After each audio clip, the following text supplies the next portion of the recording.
कटक जिला बांकी सहर उपरे चलिला मोहन सरकार बुलडोजर। एकाथरके 3टी बुलडोजर भांगी अनेक दुकान घर। तेबे आईन श्रृंखला परिस्थिति को दृष्टि रखी बांकी आईआईसी दिलीप कुमार भूया नेतृत्व में गोटे प्लाटून पुलिस फोर्स सहित कड़ा सुरक्षा बलय भितर 3टी बुलडोजर बुलिबा आरंभ करिछि। एही उच्छेद प्रक्रिया 3 दिन धरी हेबाकु थिबा बेले प्रशासनिक अधिकारी उपस्थिति रे ही चलीछि सरकारी जगार जबरदखल उच्छेद। कार्यक्रम यह कि आपनकर बांकी सहर ट्राफिक व्यवस्था को आखिर रखिकी बहुत दिन वाला ट्राफिक व्यवस्था कंप्लेन आसला प्लस आपनकर नाली ऊपर बहुत जन एनफोर्समेंट करी आसथिले तो आपनकर सैनिटेशन और ट्राफिक व्यवस्था को देखिकी एनफोर्समेंट उठाया प्लान करा हितला। ऑलरेडी ता ऊपर हमें 7 दिन नोटिस भी करथिलु समान किसी दिन माने नोटिस को मानिके किसी जन छाड़ भी देछन बट तथापि हम जेहेतु एटा ऑफिशियल वर्क हमें ताको कंटिन्यू करछु। 19 20 और 21 तारिख दिन उच्छेद हम आपन तरफ समस्त जन देवा चाहूँ जो मैंने एनफोर्समेंट कर उठे दिखाँ आम तरफ सुविधा 19 20 21 3 दिन है। तेबे बांकी मुख्य टाउन रो रास्ता संप्रसारण पई पूर्वरु नोटिस जारी करा जायथिला हेले मुख्य रास्ता को छाड़ी देले अन्य सबु बिना नोटिस और मपान जाई उच्छेद आरंभ होइथिबारु स्थानीय किछि लोकंक भितरे असंतोष देखिबा को मिलिछि।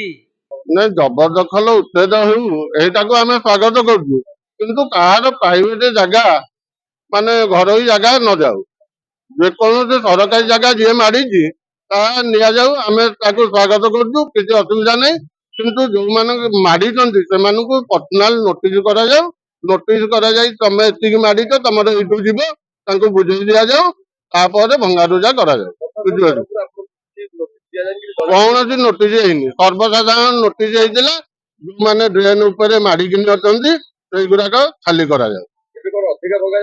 अबिका वर्तमान सी जो प्रकार रोड मझीरू देदेले एकरकू 35 कि एकरकू 45 सेटा किंतु न करा जाऊ प्रथम मेन रोड बाहर करा जाऊ जेतिकी रोड अच्छी दीकर माप होइकिन अमीन गोटे कमिटी करा जाऊ जो जगह जार जाऊँगी से डका जाई तमर ये जगह जाऊँगी एतिकी अच्छी मैप रे बुझाई दिया जाऊ तापर मंगा।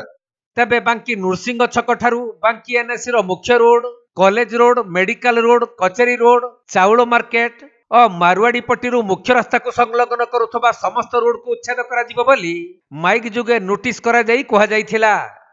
तेणु सही प्रक्रिया आज ठारू आरंभ होइथिबा बेले आगामी 3 दिन पर्यंत चलिबो।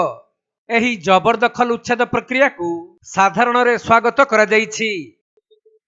हमें जबरदखल को उच्छेद को हमें स्वागत करछु दुखर विषय प्रथम एनएससी आरंभ होला एनएससी पूर्व 2-3 मास तले गोटे बिल करी स्वतंत्र गोटे जगह बिल करी स्वतंत्र भंगा गला तेणु एनएससी प्रथम दुर्नीतिग्रस्त एनएससी हमें स्वागत करछु एवं भंगारुजा हो आ विशेष कर माँ चटिया मंदिर को जो रास्ता संलग्न करछि माँ चटिया मंदिर डाण पार्श्वरू सेटा भंगा जाऊ।